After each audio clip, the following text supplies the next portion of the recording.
मन्नाथ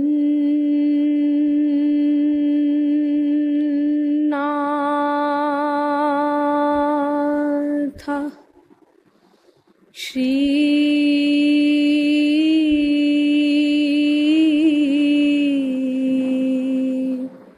जगन्नाथ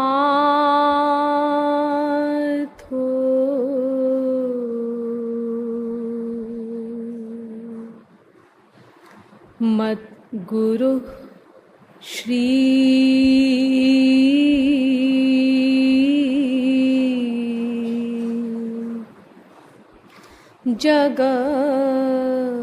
जगद्गुरु मदात्मा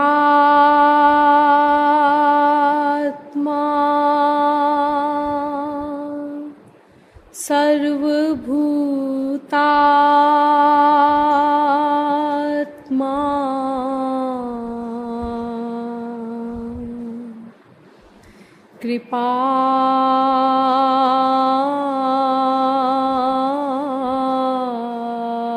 कृपालु गुरवे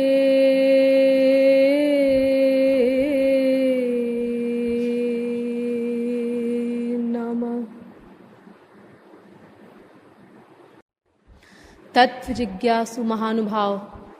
दैनिक नियमानुसार पहले कुछ देर श्री भगवन नाम संकीर्तन कर लीजिए, पश्चात विषय प्रारंभ किया जाएगा। भजो गिरिधर गोविंद गोपाला,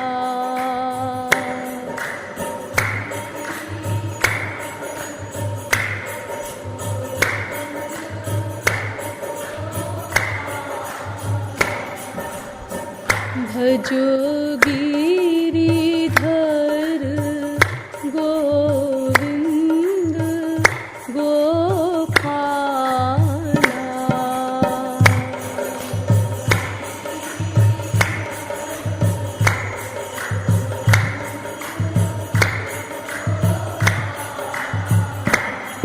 रे भजो गिरिधर गोविंद गोपाला,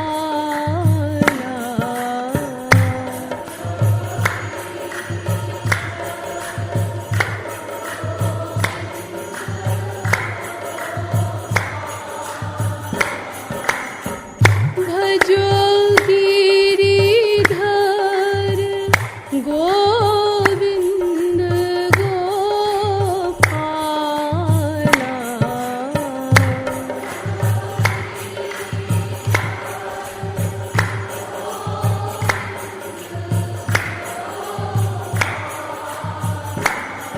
रे भजो गिरिधर गोविंद गोपाला,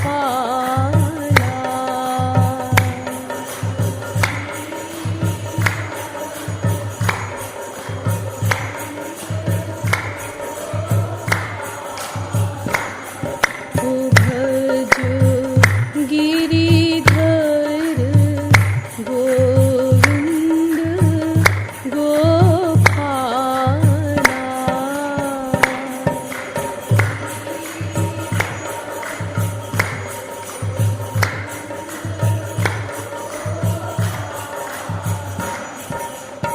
बोलिए वृंदावन बिहारी लाल की, श्रीमद् सद्गुरु सरकार की। अब आप लोग कृपया समाहित चित्त होकर बैठ जाएं। अब तक आप लोगों को यह बताया गया कि विश्व का प्रत्येक जीव आनंद ही चाहता है। इस आनंद की प्राप्ति ईश्वर प्राप्ति के बिना संभव नहीं है, क्योंकि आनंद ईश्वर का ही दूसरा नाम है। ईश्वर प्राप्ति के लिए ईश्वर को जानना होगा, लेकिन वेदों शास्त्रों ने हमको बताया कि ईश्वर को महानतम बुद्धिमान भी नहीं जान सकते, क्योंकि वो बुद्धि से सर्वथा परे है। हम लोग निराश हुए, लेकिन पुनः शास्त्रों वेदों ने बताया कि ईश्वर को उसकी कृपा द्वारा गधा भी जान सकता है। लेकिन ईश्वर की कृपा कोई आकस्मिक की घटना नहीं है कि एक पर हो जाए और एक पर न हो। उसके लिए हमें ईश्वर के शरणागत होना होगा और शरणागति मन से ही करनी होगी, क्योंकि प्रत्येक कार्य का एकमात्र कर्ता केवल मन ही है। और तदर्थ मन को सर्वप्रथम संसार से विरक्त करना होगा। तदर्थ संसार के स्वरूप पर गहराई से विचार करना होगा कि संसार में ब्रह्मलोक तक न कहीं सुख है और न कहीं दुख है। लेकिन इस प्रकार मन को संसार से विरक्त करने के पश्चात भी वेद शास्त्रों ने हमको बताया कि जब तक हम किसी वास्तविक महापुरुष के शरणापन्न नहीं होंगे, तब तक हमारा ईश्वरीय जगत का ककहरा भी प्रारंभ नहीं होगा। अतएव महापुरुष तत्व के विषय में भी सविस्तार समझाया गया। पश्चात ईश्वरीय शरणागति के 3 मार्ग बताए गए, कर्म, ज्ञान एवं भक्ति।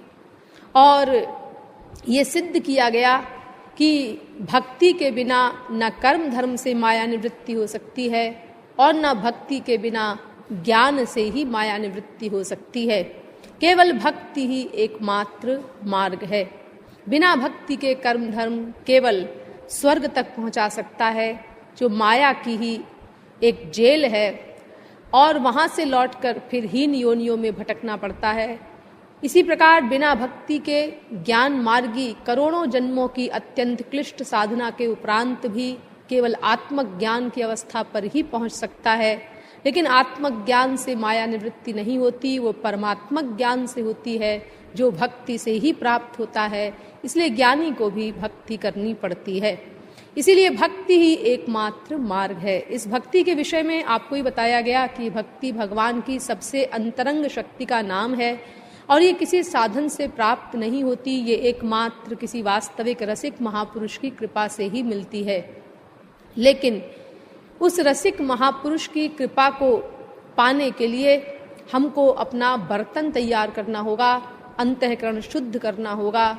तब उस शुद्ध अंतःकरण में महापुरुष उस सिद्धा भक्ति का दान करता है। इस भक्ति के कल आपको 6 गुण बताए गए कि भक्ति क्लेशग्नि, शुभदा, मोक्ष लघुता कृत, सुदुर्लभा, सांद्रानंद विशेषात्मा और श्री कृष्णाकर्षिणी, इन 6 गुणों से युक्त होती है। और इन 6 में प्रथम 2 गुण साधना भक्ति के हैं, और फिर भाव भक्ति पर जब हम पहुंचते हैं तो भाव भक्ति के 4 गुण हैं, एक क्लेशग्नि, एक शुभदा, एक मोक्ष लघुताकृत और एक सुदुर्लभा। और जब गुरु कृपा से प्रेमा भक्ति प्राप्त होती है तो वो भक्ति 6 गुणों से युक्त होती है। तो अभी तो हमको साधना भक्ति सर्वप्रथम करनी होगी। जब साधना भक्ति हमारी परिपक्व हो जाएगी तब हम भाव भक्ति की अवस्था पर पहुंचेंगे। और भाव भक्ति की अवस्था पर हम पहुंच रहे हैं, उसकी पहचान बताई गई है शास्त्रों में। यानी साधन भक्ति माने ईश्वर में मन को लगाना, और भाव भक्ति माने मन लगने लगना। तो हमारा मन भगवान में लगने लगा अपने आप नेचुरली कि नहीं, इसकी पहचान बताई गई है शास्त्रों में, जिन्हें भाव भक्ति के अनुभाव कहते हैं। आज आपको उनके विषय में बताया जाएगा।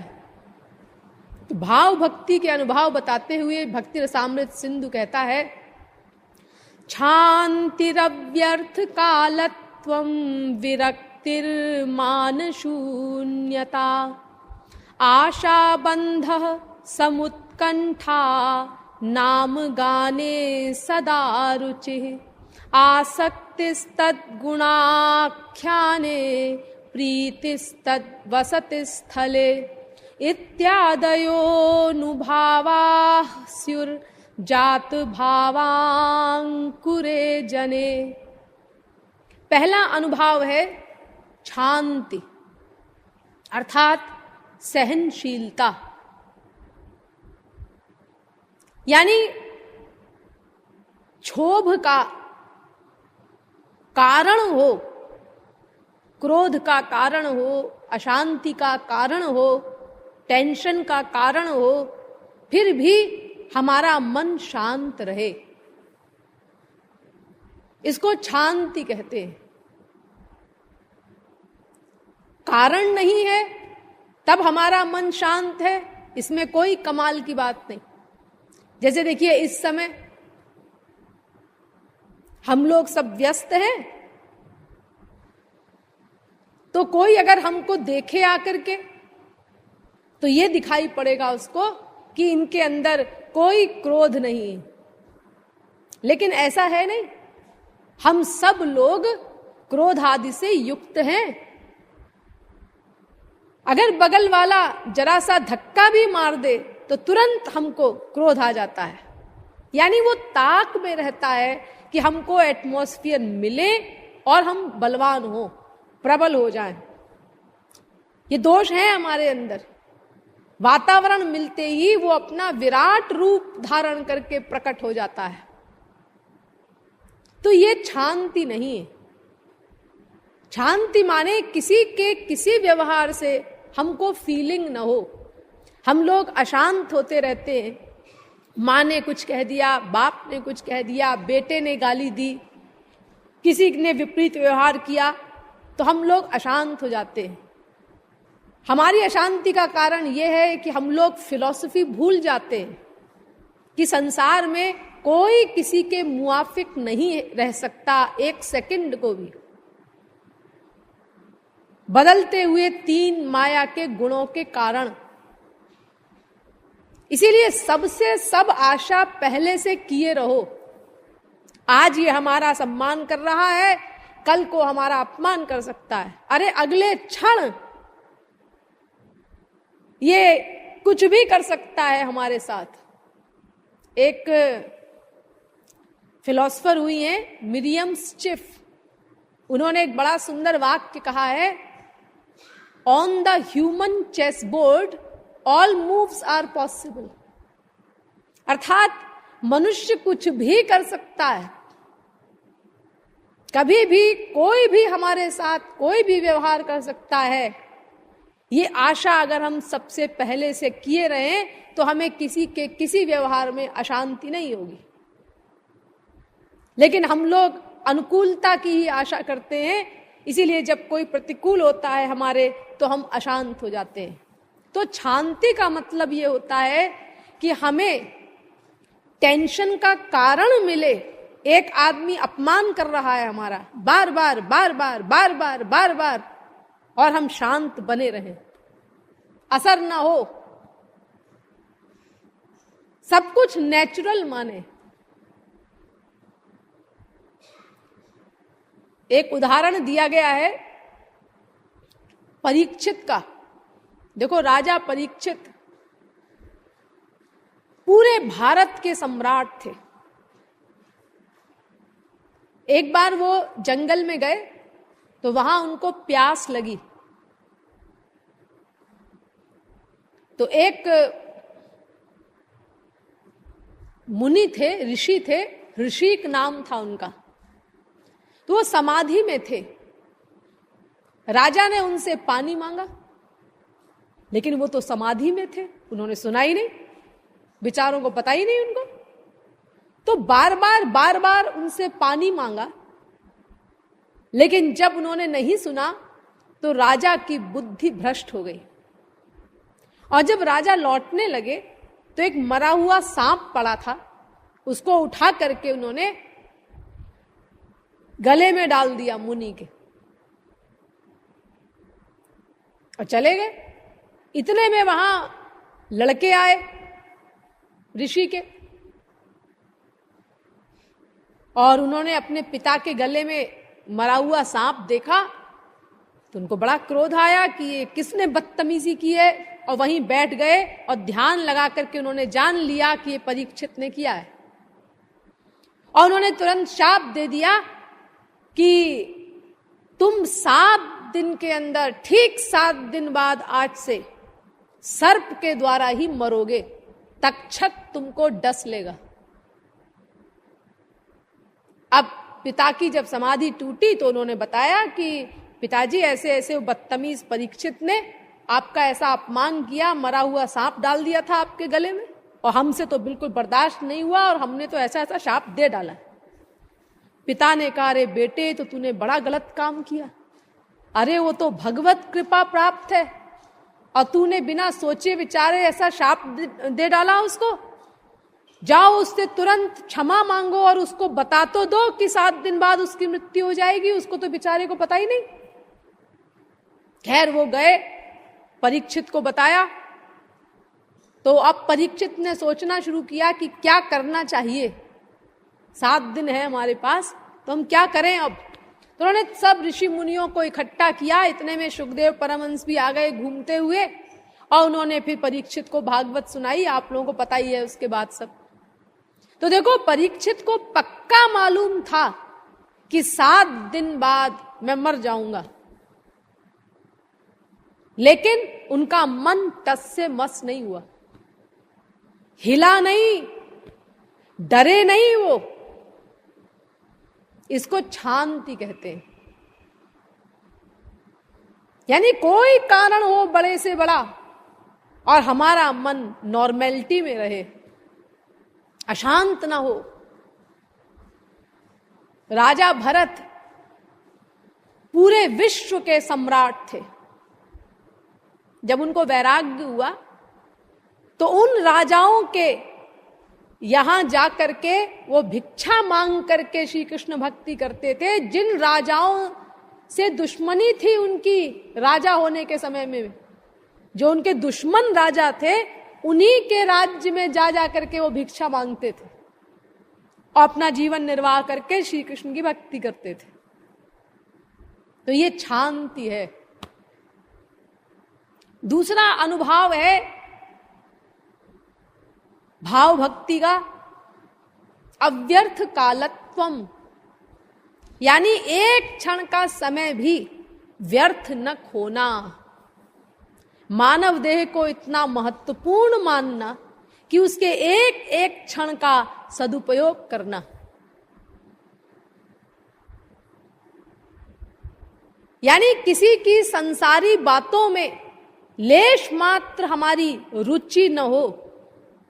अब बहुत सी जगह आपको बातें करनी पड़ेंगी, सुननी पड़ेंगी, तो जो परमावश्यक है आपके जीवन निर्वाह के लिए, बस उतनी ही बातें हम किसी से करें या किसी की सुने। जैसे ऑफिस में काम करना है, अब वहां पर हमें कुछ आवश्यक बात करनी पड़ती है, सुननी पड़ती है अपने काम से संबंधित। तो इस प्रकार जहां जहां परमावश्यक हो, बाहर या घर में, बस उतनी चर्चा हम करें या सुने, लेकिन भीतर से उसमें इंटरेस्ट ना हो, हमको रुचि ना हो, ड्यूटी करें बस। और ड्यूटी माने क्या होता है? अटैचमेंट के बिना। जैसे देखो, एक नर्स है, उसकी अपनी संतान बीमार है, लेकिन हॉस्पिटल जाना पड़ रहा है उसको, नौकरी छूट ना जाए। वहां देखो तमाम बच्चों की वो सेवा कर रही है, लेकिन अटैचमेंट उसका अपनी लड़की में है। उसे अपनी लड़की का ध्यान है कि मेरी लड़की बीमार है, इस प्रकार घर में। उन बच्चों में अटैचमेंट नहीं है उसका, ड्यूटी कर रही है वो। तो ऐसे ही संसार में जो परमावश्यक व्यवहार हो उतना हम करें, ड्यूटी, लेकिन भीतर से उसमें रुचि न हो, हमको इंटरेस्ट न हो। और हम लोग तो बाकायदा इंटरेस्ट लेते हैं, संसारी बातों में हमको बड़ी रुचि होती है। अगर कोई कहने लगे हमसे, अरे देखो शर्मा जी, वो फला है ना, वो श्रीवास्तव जी, हाँ उनकी लड़की है ना, हाँ हाँ क्या हुआ, छोड़ो क्या करना है फालतू बात। अरे बताओ ना क्या बात है, बता दूं क्या? अरे छोड़ो क्या करना है, अरे बताओ ना यार क्या बात करते हो, तब से कहते हो कि बताओ, बता रहा हूं, बताते हो नहीं। बताओ ना आखिर क्या हुआ श्रीवास्तव जी की लड़की को? अरे कुछ नहीं, आजकल वो बहुत श्री कृष्ण भक्ति करती है। ये भी कोई बात है? श्री कृष्ण भक्ति करती है? हम तो सोच रहे थे कि कोई लड़का भगा के ले गया होगा या वो किसी के साथ भाग गई होगी, कोई ऐसी इंपॉर्टेंट बात होगी। ये इंपॉर्टेंट बात है। और वो श्री कृष्ण भक्ति करती है, ये इंपॉर्टेंट बात नहीं है। यानी वो उसको रुचि इसमें आ रही थी कि कोई संसार के प्रपंच की बात हो, वो सुनने को मिले। यानी हम लोगों का इतना बुरा हाल है अंतःकरण का, ये संसारी चर्चा में हमको इतना इंटरेस्ट आता है भीतर से, लेकिन जब हम भाव भक्ति की अवस्था पर पहुंचेंगे तो हमको ये संसारी बातें ऐसी लगेंगी जैसे कोई किसी के मुख में जबरदस्ती गोबर ठूसे कि इसको खाओ, खाना पड़ेगा तुमको, तो उसे कितना कष्ट होगा भीतर से, कितना खराब लगेगा। ऐसे खराब लगेगा हमको कोई अगर हमारे सामने संसारी चर्चा करेगा तो।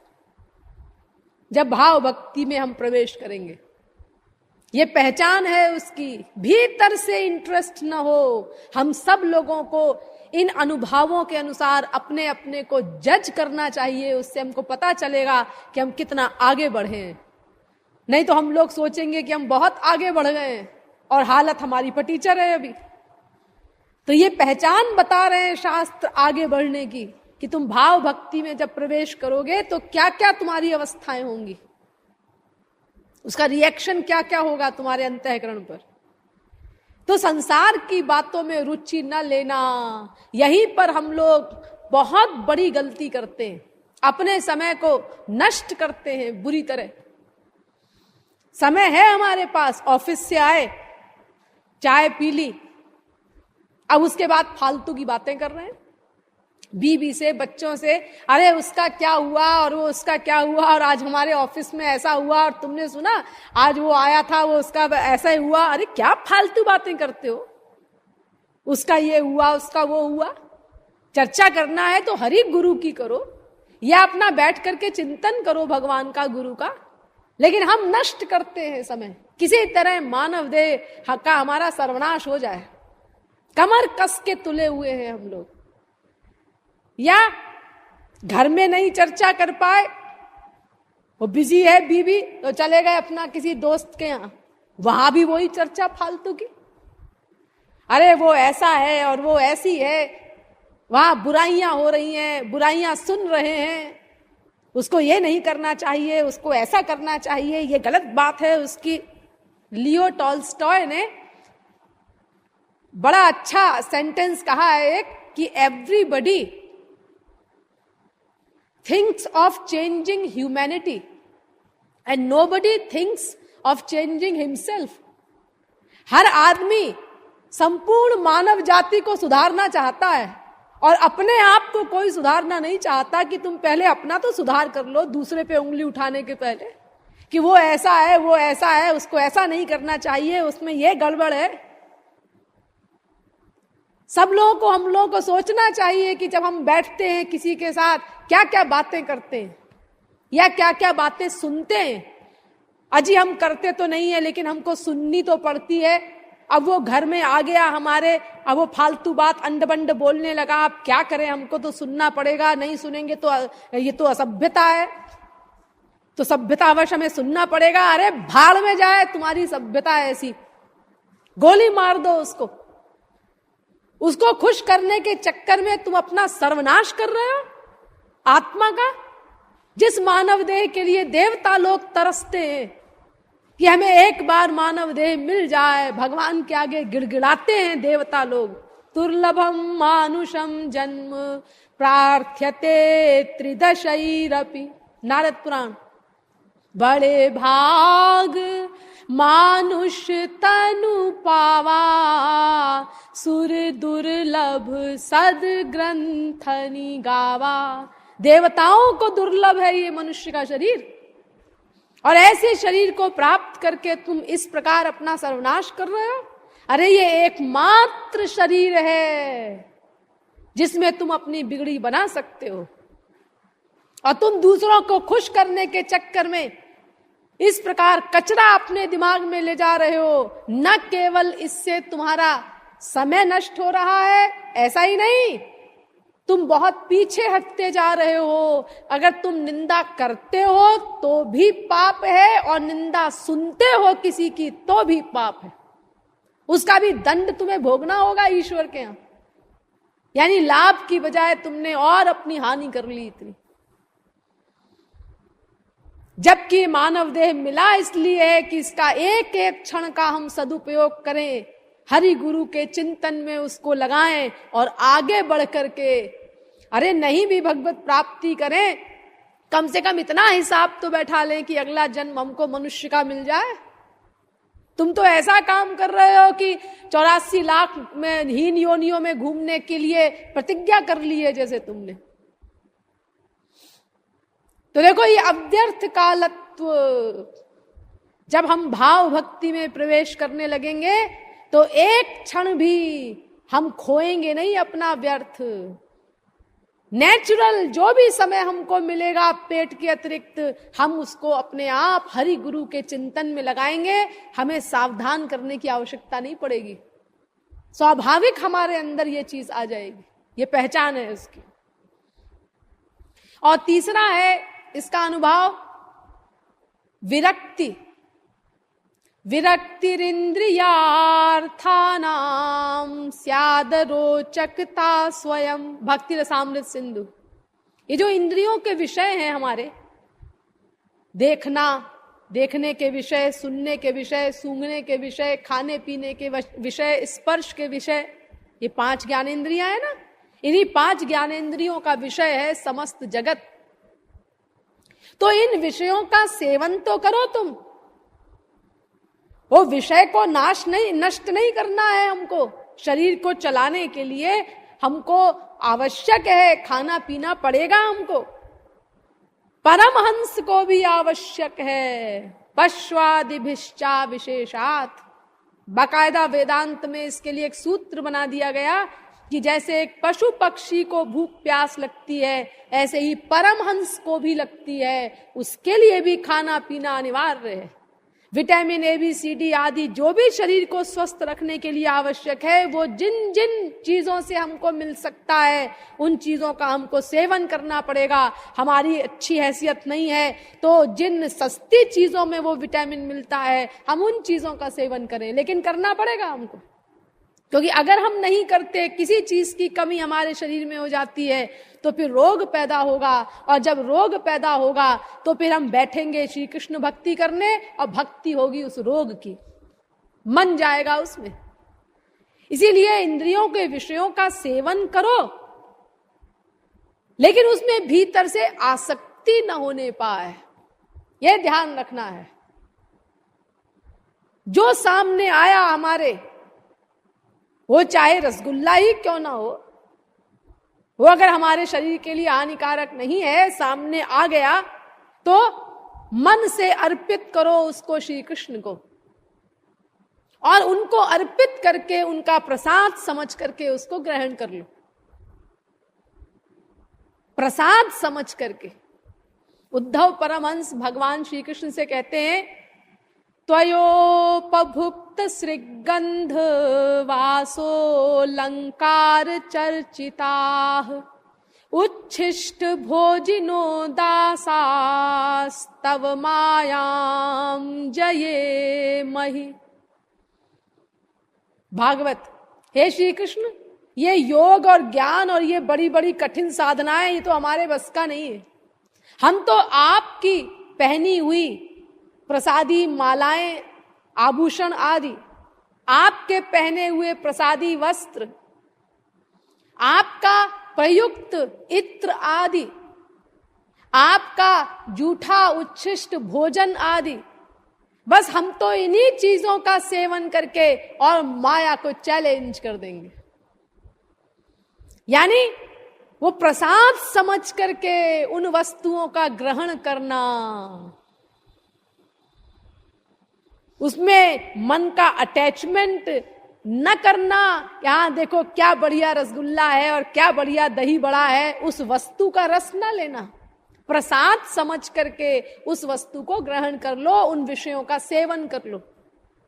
देखो भागवत में सबसे बड़े महापुरुष का लक्षण क्या बताया गया, मैंने आपको बताया था ना, गृहीत्वापि इंद्रियैरर्थान। वो समस्त विषयों को ग्रहण करता है, यो न द्वेष्टि न हृष्यति, लेकिन उनमें आसक्त नहीं होता वो। विष्णोर मायामिदं पश्यन् स वै भागवतोत्तम।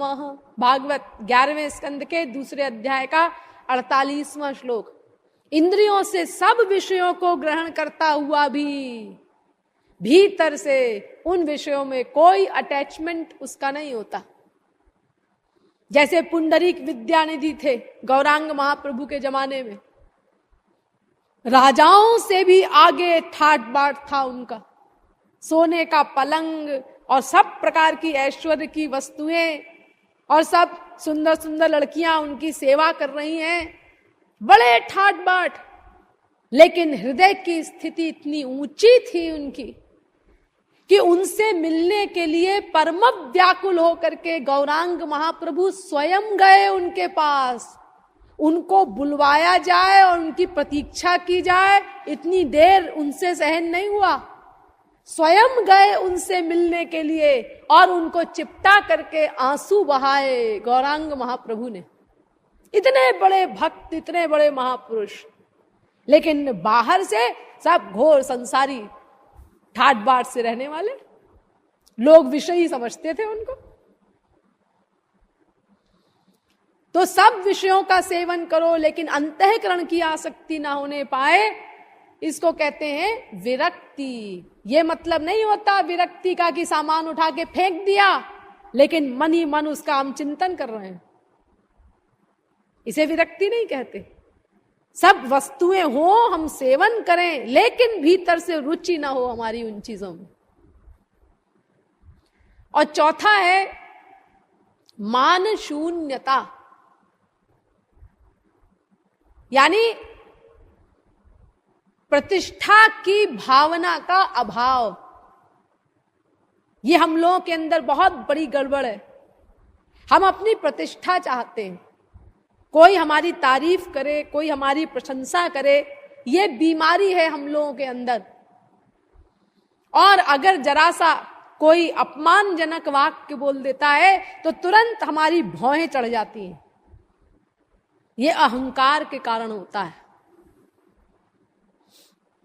अहंकार है ना सबसे बड़ी बीमारी, जबकि हम हैं कुछ नहीं।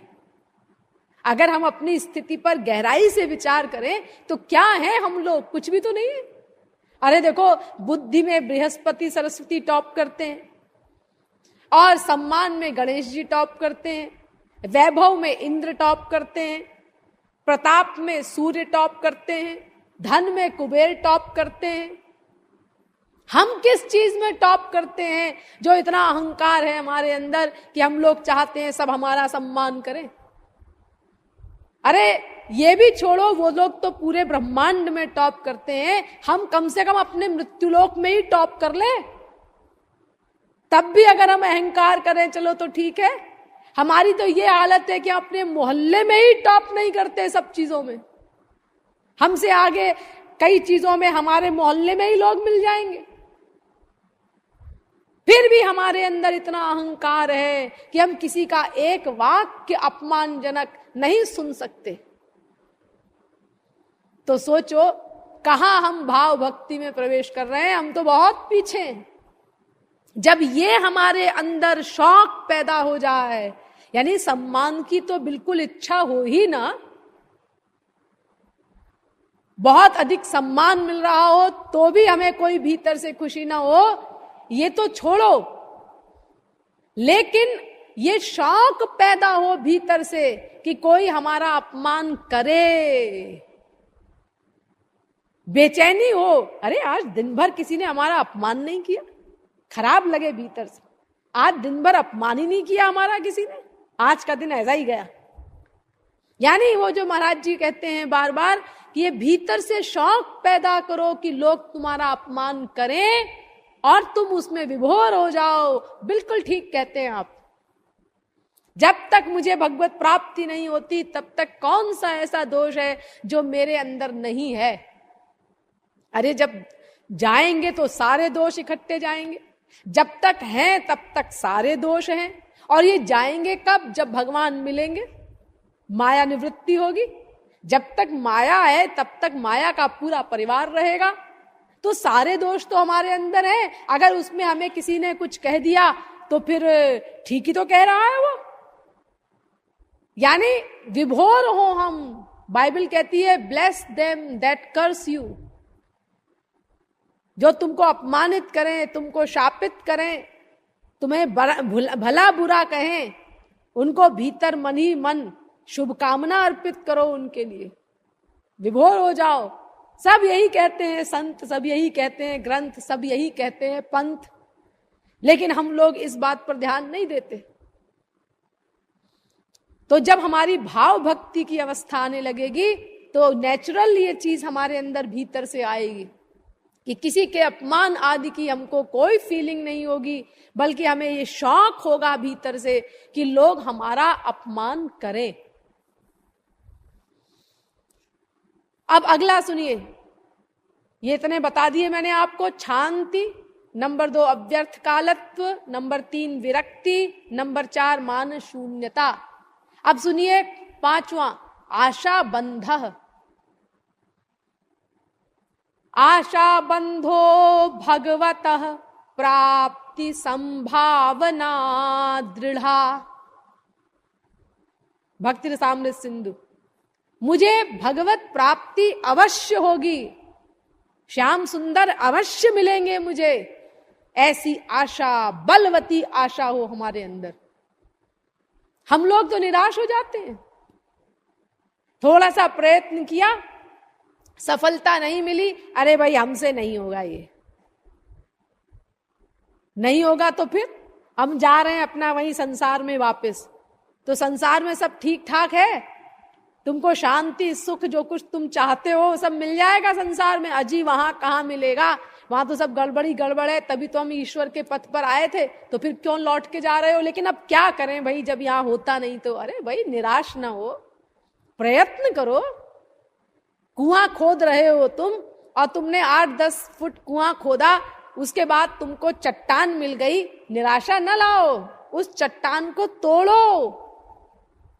और तुम नहीं तोड़ते, अरे जी यहाँ तो चट्टान है, अब तो हम चलो दूसरी जगह तोड़ेंगे, कुआं खोदेंगे। अब वहां खोदा, अरे यहाँ तो कंकड़ की परत मिल गई, अब तीसरी जगह खोद रहे हैं। ये जो हम इतना समय नष्ट कर रहे हैं, इस प्रकार हम करोड़ों फीट भी खोद लेंगे तो भी हमको पानी नहीं मिलेगा, हमारा समय व्यर्थ हो रहा है। तो ये समय हमारा क्यों व्यर्थ हुआ? लेबर तो हमने 1000 गुना कर डाला, इतना समय नष्ट कर दिया, इतना परिश्रम भी किया और पानी मिला नहीं। इसका कारण क्या? इसका कारण यह कि हम निराशावादी हैं। हमको एक ही जगह खोदना चाहिए था। अगर कंकड़ की परत मिल गई उसको काटो, चट्टान मिल गई उसको काटो, अब उसके नीचे पानी तुमको मिलने वाला है, और तुम उसी समय चूक गए, निराश हो गए और जगह तुमने खोदना शुरू कर दिया। ये परिणाम है उसका कि अभी तक तुमको पानी नहीं मिला। अरे भाई निराशा न लाओ, सफलता मिलेगी, प्रयत्न करते रहो, प्रयत्न करते रहो। बाइबल में एक वाक्य है, go to the ant thou sluggard, consider her ways and be wise. अर्थात एक चींटी को देखो, उसके पास जाओ, एक चींटी के पास, उससे शिक्षा लो। वो क्या करती है? बार बार चढ़ती है, फिर गिर जाती है नीचे, लेकिन तुरंत चढ़ती है, उसके बाद फिर से, फिर गिर गई, लेकिन फिर चढ़ी, निराश नहीं होती। उससे शिक्षा लो तुम, और तुम मनुष्यों के इतनी जल्दी निराश हो जाते हो? एक चींटी से भी गए बीते हो तुम, हमसे नहीं होगा। अरे भाई जितने महापुरुष लोग बने वो भी तो पहले हमारी क्लास के थे, उन्होंने भी मेहनत करके, परिश्रम करके, और एक दिन वो स्थिति प्राप्त की। ऑस्कर वाइल्डे नामक फिलोसोफर ने कहा है, every saint has a past and every sinner has a future. कितना सुंदर वाक्य। हर महापुरुष का एक भूतकाल है, यानी जब वो हमारी तरह से था और आज महापुरुष बना मेहनत करके, और हर पापात्मा का एक फ्यूचर है। यानी उसको देखना चाहिए कि जो संत बने हैं, तुलसी, सूर, मीरा, कबीर आदि, ये भी तो पहले हमारे भाई बहन थे। जब ये परिश्रम करके उस स्थिति पर पहुंच सकते हैं तो मैं क्यों नहीं पहुंच सकता? मैं भी पहुंच सकता हूं। निराशा किस बात की? इसलिए निराशा नहीं लानी है, आशा बंद रखना है। भगवत प्राप्ति अवश्य होगी, मुझे श्याम सुंदर अवश्य मिलेंगे। और समुत्कंठा, उनसे मिलने की उत्कंठा बढ़ती जाए, हमारी आशा आगे की ओर बलवती होती जाए, उत्साह युक्त। इसी प्रकार नाम गाने सदा रुचि, भगवान के नाम गान में, संकीर्तन में हमारी रुचि बढ़ती जाए। अभी तो हम लोगों की ये हालत है कि अरे बंद करो ना कीर्तन, 2 घंटा तो हो गया, क्या हर समय कीर्तन कीर्तन कीर्तन, और क्या ये एक ही कीर्तन तब से लिए बैठे हो, गोविंदा गोविंदा। अरे चेंज करो, कभी कुछ करो, कभी कुछ करो। ये सब हम क्यों करते हैं? क्योंकि हमारी रुचि नहीं है अभी। जब रुचि हो जाएगी तो एक राधे नाम में ही हम पूरा जीवन बिता देंगे अपना, इतना आनंद आएगा हमको। तो नाम गान में रुचि हो सदा, हर समय। और वो रुचि तब मानी जाएगी जब नाम गान के साथ साथ रूप ध्यान भी हो रहा हो हमारा, और आंखों से आंसू भी बह रहे हो। रोदन बिंदु मरंदस्यंदिद्रिगिंदी वराद्य गोविंद, तव मधुर स्वर कंठी गायति नामावलिम बाला। यानी भगवान के नाम गुण आदि को रो रो करके गाना चाहिए। तो नाम गाने सदा रुचि। इसी प्रकार गुणगान में आसक्ति, इसी प्रकार भगवान की लीलाओं के गान में आसक्ति, इसी प्रकार भगवान के धाम में आसक्ति। यानी भगवान का नाम, उनका रूप, उनका गुण, उनकी लीला, उनके धाम, उनके जन, इनमें हमारा इतना प्यार हो जाए, इतना प्यार हो जाए कि अगर वहां से निराशा का भी कारण हो तो भी हमें कभी निराशा ना आए। हमारी रुचि बढ़ती जाए, हम आगे की ओर बढ़ते जाएं। जब ये सब चीजें नेचुरल होने लगे, स्वाभाविक रूप से होने लगे, तब समझो कि हम भाव भक्ति में प्रवेश कर रहे हैं। अभी भाव भक्ति हुई नहीं हमारी, अभी हम प्रवेश कर रहे हैं।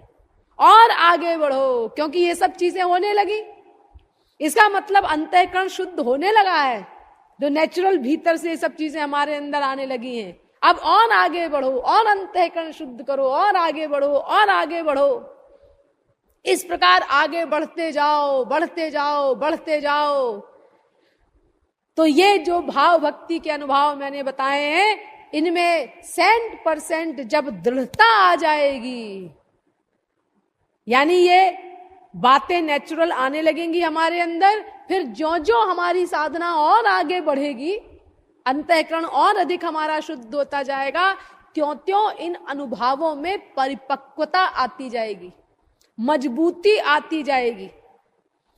इसी के लिए तो महापुरुष लोग हमको साधना बताते हैं ना, यथा यथात्मा परिमृज्यते सौ मत पुण्य गाथा श्रवणाभिधानैः, तथा तथा पश्यति वस्तु सूक्ष्मम् चक्षुर्यथैवाञ्जन संप्रयुक्तम्। भागवत 11वें स्कंद के 14वें अध्याय का 26वां श्लोक। यानी भाई जैसे जैसे तुम कपड़े में साबुन लगाओगे वैसे वैसे उसमें सफेदी आती जाएगी, स्वाभाविक है, नेचुरल बात है। तो जो जो तुम आगे बढ़ते जाओगे त्यों त्यों ये अंतःकरण रूपी वस्त्र धुलने से ये सब चीजें नेचुरल आती जाएंगी। और ये अनुभाव, भाव भक्ति में जब तुमने प्रवेश किया तो और आगे बढ़े तो ये पक्के होते जाएंगे, फिर और आगे बढ़ो और आगे बढ़ो। और जब तुम भाव भक्ति की चरम सीमा पर पहुंच जाओगे तो ये सब चीजें इतनी दृढ़ हो जाएंगी, इतनी मजबूत, इतनी पक्की हो जाएंगी कि कोई टस से मस नहीं कर सकता इनको किसी भी प्रकार। और बस वही ये भाव भक्ति की परिपक्व अवस्था ही वो अवस्था है जो भगवत प्राप्ति की शर्त के रूप में सब शास्त्रों वेदों ने बताई है। ये जो भगवान कहते हैं ना, अनन्याश्चिन्तयन्तो माम ये जनाः पर्युपासते तेषां नित्याभियुक्तानां योगक्षेमं वहाम्यहम्। गीता 9वें अध्याय का 22वां श्लोक। अनन्यचेताः सततं यो मां स्मरति नित्यशः तस्याहं सुलभः पार्थ नित्ययुक्तस्य योगिनः। गीता 8वें अध्याय का 14वां श्लोक। सर्वधर्मान् परित्यज्य मामेकं शरणं व्रज अहं त्वां सर्वपापेभ्यो मोक्षयिष्यामि मा शुचः। गीता 18वें अध्याय का 66वां श्लोक। ये तु सर्वाणि कर्माणि मयि सन्न्यस्य मत्पराः अनन्येनैव योगेन मां ध्यायन्त उपासते तेषामहं समुद्धर्ता मृत्यु संसार सागरात् भवामि न चिरात् पार्थ मय्यावेशित चेतसाम्। गीता 12वें अध्याय का 6वां एवं 7वां श्लोक। यानी तेषाम नित्याभियुक्तानाम मामेकं शरणं व्रज। ये सब जो बताई गई हैं शर्तें, कंप्लीट सरेंडर हो जाए, कंप्लीट, वो इसी अवस्था को कहते हैं भाव भक्ति की चरम सीमा। जब आप वहां पहुंच जाएंगे तब ये अवस्था आएगी, मामेकं शरणं व्रज। 100% शुद्ध हो गया अब अंतःकरण, और जब शुद्ध हो गया तो टच हो गया। वो टच होना चाहिए ना, वो जो बीच में जरा भी गैप है अगर, तो फिर वो पारस अपना कमाल नहीं दिखाएगा। देखो ये पारस है, ये लोहा है, और वो दूर है दोनों। पारस लोहे को सोना नहीं बना सकता। और पास आया लोहा, और पास आया, और पास आया, और पास आया, एकदम पास आ गया, लेकिन अभी भी दूरी है, गैप है। एक बाल का भी गैप ना रहे बीच में, और टच हुआ जब बिल्कुल दूरी नहीं रही, जरा भी गैप नहीं रहा, अब तुरंत पारस ने लोहे को सोना बना दिया। और पारस तो लोहे को सोना ही बनाता है, लेकिन आप जब भाव भक्ति की चरम सीमा पर पहुंच जाएंगे तो वो महापुरुष वो आपको अपने समान ही बना देगा।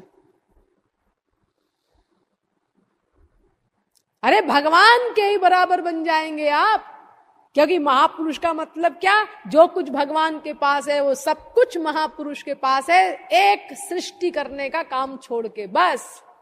बाकी सब शक्तियां, सब गुण, हर चीज भगवान की महापुरुष के पास है। वही आनंद, वही ज्ञान, वही गुण, वही सब कुछ, कोई अंतर नहीं होता। इसीलिए महापुरुष और भगवान में शास्त्र कहते हैं। तो ये भाव भक्ति के अनुभाव हैं, और इनका क्रम भी होता है एक।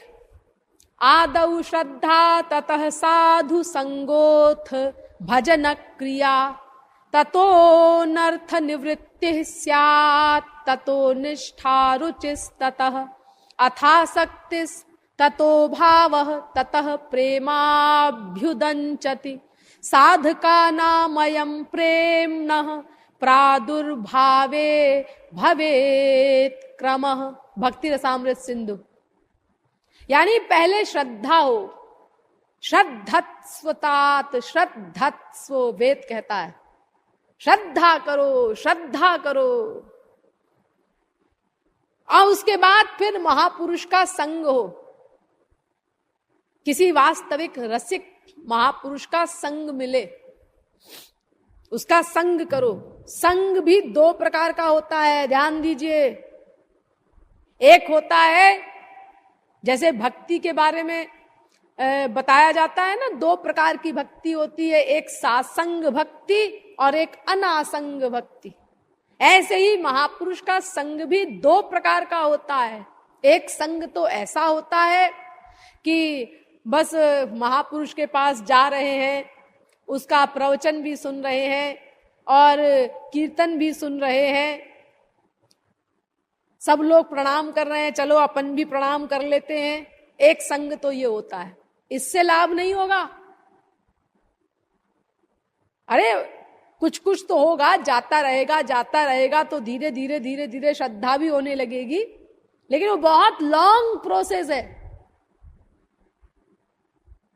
शास्त्र कहते हैं कि महापुरुष का प्रसंग करना होगा। प्रसंग सताम प्रसंगान मम वीर्य संविदो भवन्ति हृत्कर्ण रसायनाः कथाः तज्जोषणादाश्वपवर्गवर्त्मनि श्रद्धारतिर्भक्तिरनुक्रमिष्यति। भागवत तीसरे स्कंद के 25वें अध्याय का 25वां श्लोक। प्रसंग करो महापुरुष का, खाली संग नहीं, प्रसंग, प्र उपसर्ग लगा दिया संग के साथ, यानी मन बुद्धि का सरेंडर करके महापुरुष को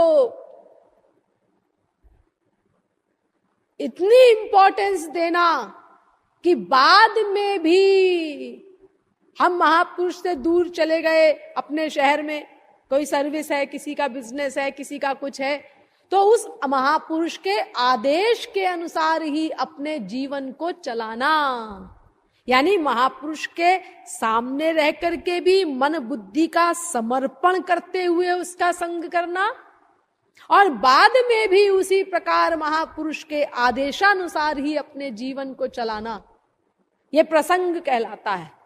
यानी भीतर की शरणागति, कहने का मतलब ये वो करनी होगी। इसीलिए देखो गीता में भी अर्जुन से भगवान ने कहा, तद्विद्धि प्रणिपातेन परिप्रश्नेन सेवया उपदेक्षन्ति ते ज्ञानम ज्ञानिनस्तत्वदर्शिनः। चौथे अध्याय का 34वां श्लोक।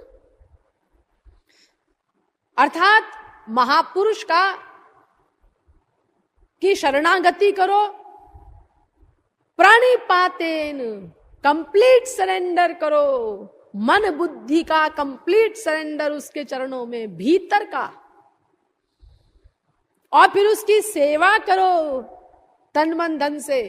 और फिर तुम्हारे जो डाउट्स हो, शंकाएं हो, प्रश्न हो ईश्वरीय जगत से संबंधित, उनको पूछो, वो समाधान करेगा उसका। तब तुम्हारी बुद्धि जब संशय रहित होगी, तब तुम ठीक ठीक ईश्वरीय पथ पर चलोगे। तो इस प्रकार संग करो महापुरुष का। तो पहली चीज आदौ श्रद्धा, और फिर महापुरुष का प्रसंग, फिर नंबर 3 भजन क्रिया। अब महापुरुष जो साधना बताए वो साधना करो, मन का लगाव करते हुए। महापुरुष ने जो बताया, ऐसे कीर्तन करो, ऐसे श्रवण करो, ऐसे भक्ति करो, ये करो, तो उसको तुम भगवान में, गुरु में मन का लगाव करते हुए करो, खाली शरीर से नहीं। वो भजनक क्रिया कहलाती है। इस प्रकार जब तुम भजनक क्रिया करोगे तो अनर्थ निवृत्ति होगी। चौथी चीज, आदौ श्रद्धा ततः साधु संगोथ भजनक क्रिया ततो नर्थ निवृत्ति स्यात्। तो अनर्थ निवृत्ति होनी प्रारंभ हो जाएगी। ये अनर्थ माने क्या होता है जी? देखो, भगवान, उनका नाम, उनका रूप, उनका गुण, उनकी लीला, उनके धाम, उनके जन, इन सबको कहते हैं अर्थ। ये जितनी चीजें हैं इनको अर्थ कहा जाता है। इसके अलावा जो कुछ है मोक्ष पर्यंत, वो सब अनर्थ है। ये एक मोटी परिभाषा समझ लो। ये अनर्थ भी 4 प्रकार का होता है।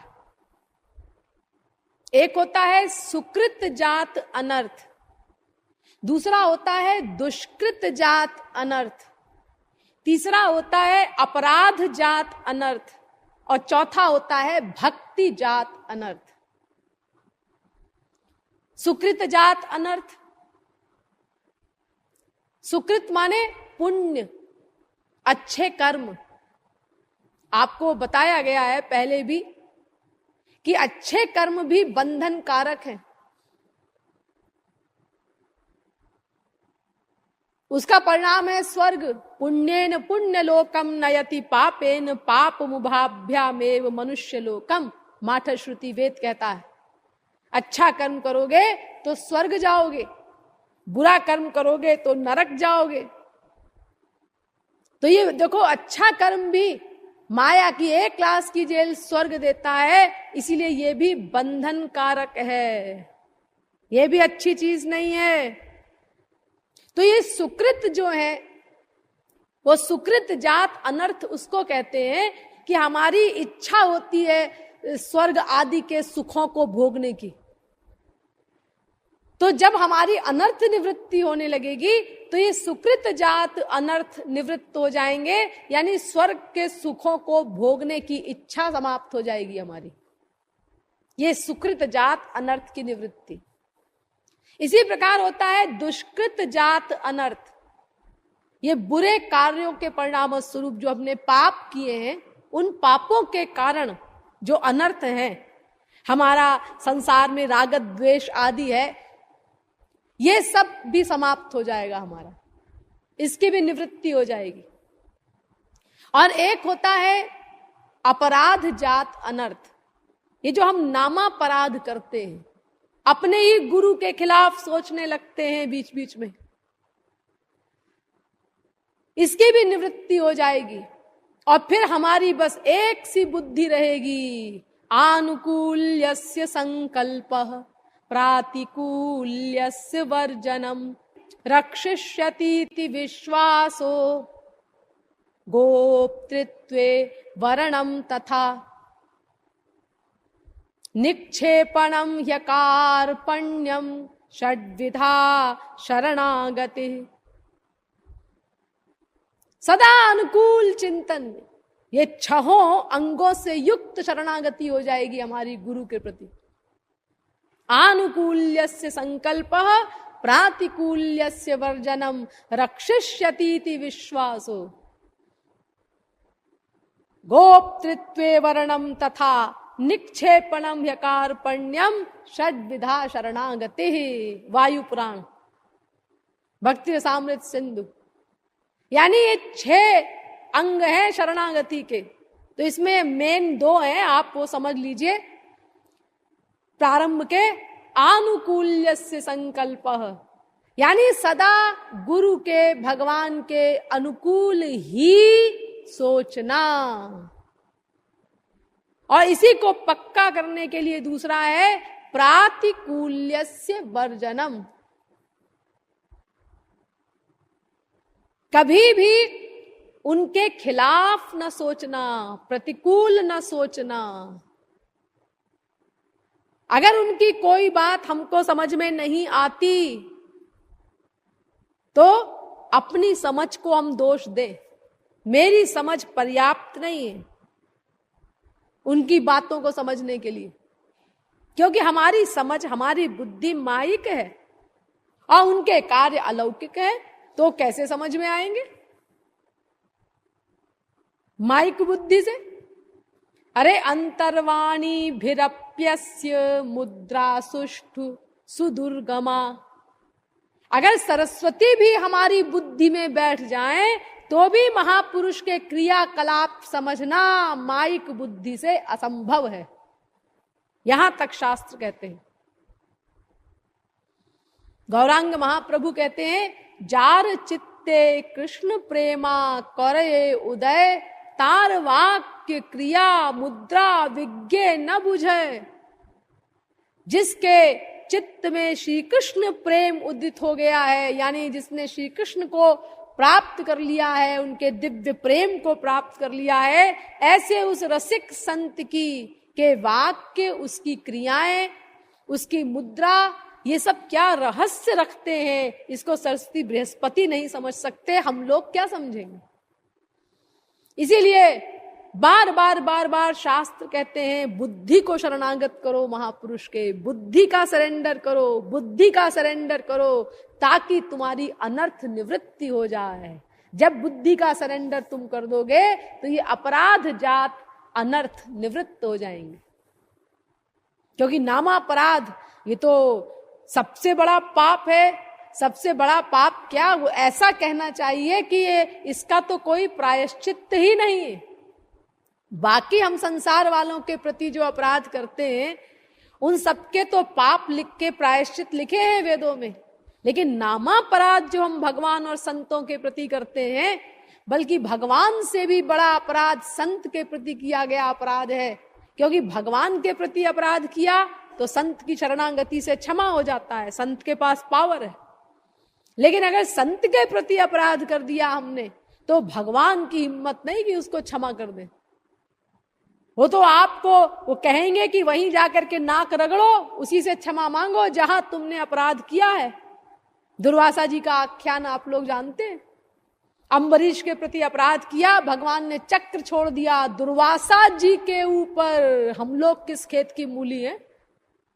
और त्रैलोक में भटके भटके फिरे, किसी ने शरण नहीं दी, तो श्री कृष्ण के पास गए तो उन्होंने कहा, भाई मैं अपने भक्त के प्रति किए गए अपराध को क्षमा नहीं कर सकता, तुम अम्बरीश के पास जाओ, उन्हीं से क्षमा मांगो, वो क्षमा कर देंगे, तब मेरा चक्र तुमको छोड़ेगा। नहीं तो मेरा कानून सबके लिए एक सा है, वो दुर्वासा हो चाहे कोई हो।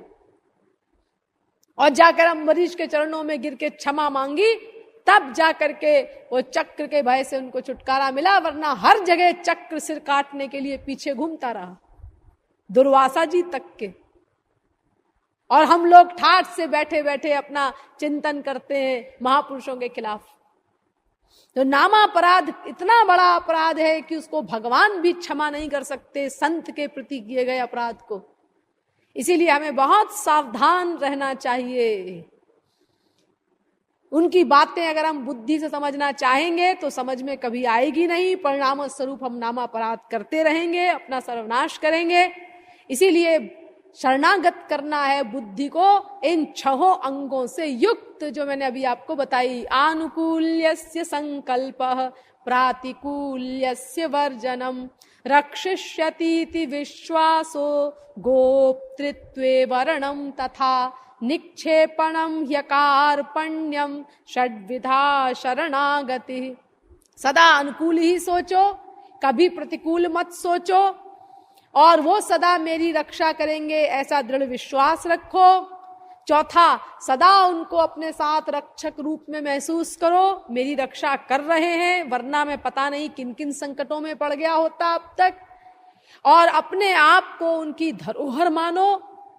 इसीलिए अपना सर्वस्व दे करके भी, छठा है, अपना सर्वस्व दे करके भी ये मत सोचो कि मैंने कुछ दिया है, मैंने कुछ सेवा की है। ये उनकी कृपा है जो उन्होंने कुछ सेवा ले ली मेरी, क्योंकि मेरे पास है क्या। तो देखो, ये अपराध जात अनर्थ निवृत्ति, अपराध बंद हो जाएंगे हमारे। और एक होता है भक्ति जात अनर्थ। ये बड़ी भयंकर बीमारी है। यानी थोड़े से हमारे आंसू आने लगे भगवान के लिए, तो लोक रंजन की भावना अगर हमारे अंदर आ गई, लोग देखें कि मैं बड़ा भक्त हूं, मेरा बड़ा प्यार है भगवान से, गुरु से, बस चौपट हो गए हम। प्रतिष्ठा की बीमारी जहां पर आई, बस वहीं सर्वनाश हुआ साधक का। छिपाना चाहिए उस प्रेम को। अरे बड़े प्रेम को भी छिपाने का सिद्धांत है। अभी तो हमारी स्थिति क्या है? गोपनीयम गोपनीयम गोपनीयम प्रयत्नतः, प्रयत्न पूर्वक अपने प्रेम को छिपाओ छिपाओ छिपाओ। हाँ, पूरा प्रयत्न करने पर भी अगर न छिप सके तो फिर परवाह भी ना करो दुनिया की। लेकिन ये भावना भीतर से ना आने पाए कि हाँ लोग देखें कि मैं बहुत भक्त हूं, ये प्रतिष्ठा पाने की भावना अगर आई तो फिर हम चौपट हो गए। जितना हम उसको भीतर रखेंगे, छिपाएंगे, उतना फिर देखो कुकर में खाना जल्दी क्यों बनता है? इसीलिए तो बनता है, अंदर ही अंदर गैस उसमें बनती रहती है तो खाना जल्दी पकता है। जितना अंदर रहेगी गैस उतनी जल्दी खाना बनेगा। तो इसीलिए अपने प्रेम को, अपनी साधना को, अपनी भक्ति को जहां तक संभव हो छिपाने का प्रयत्न करना चाहिए लोगों से, ताकि लोक रंजन का लक्ष्य हमारा न हो। तो ये भक्ति जात अनर्थ होता है, लोक रंजन की भावना होना, लोग हमारी प्रशंसा करें, हमको भक्त के रूप में जाने। तो जब हम ये अनर्थ निवृत्ति होगी हमारी, भक्ति जात अनर्थ की निवृत्ति, तो ये भावना हमारी समाप्त होती जाएगी। और ये जो निवृत्ति होती है, यानी ये 4 प्रकार के अनर्थ मैंने आपको बताए। भक्ति, पहले सुकृत जात अनर्थ, फिर दुष्कृत जात अनर्थ, अपराध जात अनर्थ और भक्ति जात अनर्थ। और इनकी निवृत्ति 5 प्रकार से होती है। 1 देशवर्तिनी, नंबर 2 बहुदेशवर्तिनी, नंबर 3 प्रायिकी, नंबर 4 पूर्णा, नंबर 5 आत्यंतिकी। बस यूं समझिए कि जब थोड़ी थोड़ी निवृत्ति होनी शुरू हो जाती है इन अपराधों की, ये 4 प्रकार की जो गड़बड़ियां हैं, तो उसको 1 देशवर्तिनी बोलते हैं। फिर जब और निवृत्ति हुई अधिक तो उसको बहुदेशवर्तिनी बोलते हैं। फिर और अधिक निवृत्ति हुई इन सब गड़बड़ियों की तो फिर उसको प्रायिकी बोलते हैं। और जब इतनी निवृत्ति हो जाए इन अनर्थों की कि बिल्कुल मालूम ही न चले कि कोई अनर्थ बचा है, तो उसको पूर्णा बोलते हैं। और जब उसकी जड़ ही खत्म हो जाए, यानी अब माया चली गई, तो अब अनंत काल तक वापस अनर्थ आने का प्रश्न ही नहीं पैदा होता, उसको कहते हैं आत्यंतिकी अनर्थ निवृत्ति। तो ये 5 प्रकार से इनकी निवृत्ति होती है। तो इस प्रकार ये अनर्थ निवृत्ति होती है, यानी आदौ श्रद्धा, ततः साधु संगोथ भजन क्रिया, ततो अनर्थ निवृत्ति स्यात्, ततो निष्ठा। इसके बाद नंबर आता है अनर्थ निवृत्ति के बाद निष्ठा का, यानी गुरु में, अपने इष्ट देव में दृढ़ निष्ठा होना, दृढ़ विश्वास होना, इसको निष्ठा कहते हैं। इसके बाद नंबर आता है रुचि का। रुचि हो जाए, रुचि की अवस्था में ऐसा होता है कि भक्ति के किए बिना हमसे रहा ही नहीं जाएगा, इतना इंटरेस्ट हो जाएगा हमारा। लेकिन इस रुचि की अवस्था में भी मन और बुद्धि दोनों रहते हैं। इसके बाद अवस्था आती है आसक्ति की, अथासक्ति है। तो आसक्ति में ये बुद्धि काम नहीं करती, फिर खाली मन रह जाता है। यानी इतना प्यार हो गया, इतना प्यार हो गया भगवान से कि बुद्धि ने काम करना बंद कर दिया। जैसे ला होती है, लाक्षा, उसको पिघला लिया हमने, खूब पिघलाया, खूब पिघलाया, खूब पिघलाया, अब एकदम पिघल गई, वो पानी जैसी हो गई, पतली। अब उसमें हमने कोई रंग छोड़ दिया तो रंग एक हो गया लाक्षा के साथ। अब ना लाक्षा रंग को चैलेंज कर सकती है और ना रंग लाक्षा को चैलेंज कर सकता है, दोनों एक हो गए। अब वो निकलेगा नहीं। उधो जी मन ना भये 10-20, एक हूँ तो सो गयो श्याम संग, को अवराधे ईस, ऊधो मन ना भये 10-20। श्री कृष्ण के साथ चला गया, यानी अब आसक्ति की अवस्था में मन चला गया हमारा, अब वो लौट के नहीं आएगा। इतनी रुचि हो गई, इतना अटैचमेंट हो गया, इतना प्यार बढ़ गया कि अब वापस नहीं आएगा, वो गया जो गया। इसके बाद भाव भक्ति की अवस्था पर पहुंचता है, और फिर भाव भक्ति जब परिपक्व हो जाती है, अंतिम अवस्था आ गई भाव भक्ति की। वो जो अनुभव मैंने आपको बताए, जब वो 100% पक्के हो जाते हैं, दृढ़ हो जाते हैं, माम एकम शरणम व्रज की अवस्था हो जाती है, तब फिर स्वरूप शक्ति जो भगवान की है, जो भाव भक्ति के प्रारंभ में हमारे अंतःकरण में प्रवेश करती है। जब कोई जीव भाव भक्ति में प्रवेश करता है, जिसकी पहचान मैंने आपको बताई थी, भाव भक्ति के अनुभव कि वो बातें होने लगे अंतःकरण में नेचुरल, तो उस अवस्था में भाव भक्ति में जब हम प्रवेश करते हैं तो स्वरूप शक्ति जो भगवान की है, वो स्वरूप शक्ति हमारे अंतःकरण में प्रवेश करती है, लेकिन चुपचाप रहती है, कुछ करती नहीं है।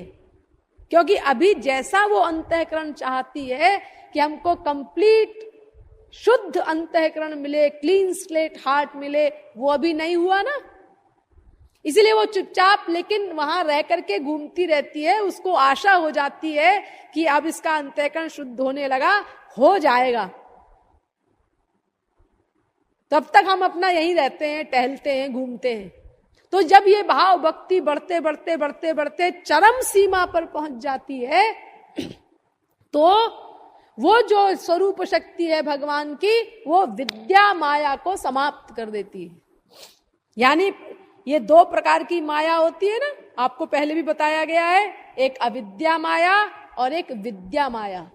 तो तमोगुण रजोगुण ये है अविद्या माया, और सत्वगुण ये है विद्या माया।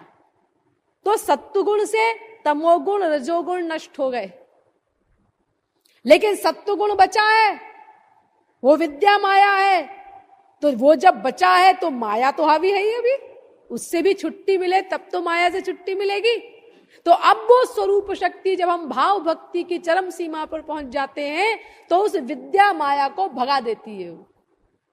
अब जब विद्या माया भी चली गई, अविद्या पहले चली गई थी, तो अब हमको माया से मुक्ति मिल गई। यानी अब क्लीन स्लेट हार्ट हो गया हमारा भाव भक्ति की चरम सीमा पर पहुंचकर।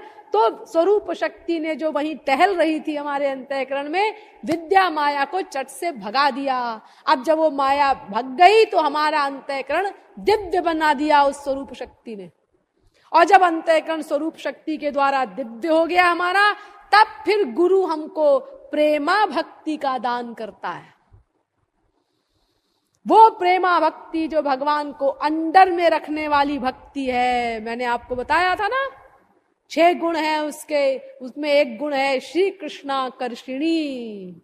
भगवान उसके अंडर में है, अपनी भगवत्ता भूल जाते हैं। वो प्रेमा भक्ति महापुरुष हमको दान करता है, तब जीव कृतार्थ होता है। तो ये तो बहुत आगे की बातें हैं, अभी तो हमको साधना भक्ति पर ध्यान देना है। यानी पहले पात्र बनाना है हमको अपना। वो उस प्रेमा भक्ति को पाने के लिए हमें कुछ कहना वहना नहीं है गुरु जी से कि अब तो हमारा अंतःकरण शुद्ध हो गया, बर्तन बन गया, अब आप हमको दीजिए ना प्रेमा भक्ति तो हमें भगवत प्राप्ति हो, भगवान मिले। अरे तुम्हें कहने की जरूरत नहीं, वो तो ताक में बैठा है कि कोई बर्तन मिले और हम सामान दें उसमें। उसका कुछ घटना थोड़ी रहा है उसमें, उसको तो भगवान के यहां से पुरस्कार मिलेगा, कमीशन मिलता है महापुरुषों को। यानी भगवान का विशेष कृपा पात्र हो जाता है वो, कि इतने जीवों को भगवान तक पहुंचा दिया हमने, भगवान की प्रेयसी बना दिया। इसीलिए रात दिन मेहनत करता है महापुरुष हमारे साथ। तो जब हमारे अशुद्ध अंतःकरण को शुद्ध करने के लिए महापुरुष हमारे साथ भगीरथ प्रयास करता है, सिर फोड़ी करता है, तो जब उसको शुद्ध अंतःकरण मिल जाएगा तो सामान देने में वो क्यों देर लगाएगा? अरे 1/100 सेकंड की देर नहीं कर सकता महापुरुष। 1 सेकंड के करोड़वें भाग की देर नहीं होती। जहां आपका अंतःकरण शुद्ध हुआ वो तो ताक में रहता है। ये नहीं कि हाँ महाराज जी बैठे हैं अमेरिका में, तो हमारा अगर यहाँ अंतःकरण शुद्ध हो गया, साधना कंप्लीट हो गई, तो उन्हें कैसे पता चलेगा? ऐसा नहीं, वो चाहे कहीं बैठे हो, हर क्षण अपने शरणागत के आइडियाज को नोट कर रहे हैं। और ये आप लोग अनुभव करते हैं, कहने की जरूरत नहीं, यहां बैठे हैं पुराने लोग सब, हर क्षण नोट करते हैं। तो जिस क्षण हमारा अंतःकरण अधिकारी बन जाएगा, पात्र तैयार हो जाएगा, उसी क्षण तुरंत, यानी बिजली की एग्जाम्पल भी आप नहीं दे सकते। बिजली तो फिर भी समय लगाती है, 1 सेकंड में 1,86,000 मील दूर ही भागती है, लेकिन गुरु द्वारा वो प्रेमा भक्ति दान करने में अंतःकरण शुद्धि के बाद इतनी देर भी नहीं लगती। इसीलिए हमें उसके लिए चिंता नहीं करनी है, हमें तो अपना पात्र तैयार करना है अंतःकरण का, और उस पात्र को तैयार करने के लिए हमको साधना भक्ति करनी है। अब इस साधना भक्ति के विषय में हमको गहराई से समझना होगा, वो आज नहीं कल। बोलिए वृंदावन बिहारी लाल की, बोलिए जगत गुरु श्री कृपालु जी महाराज की।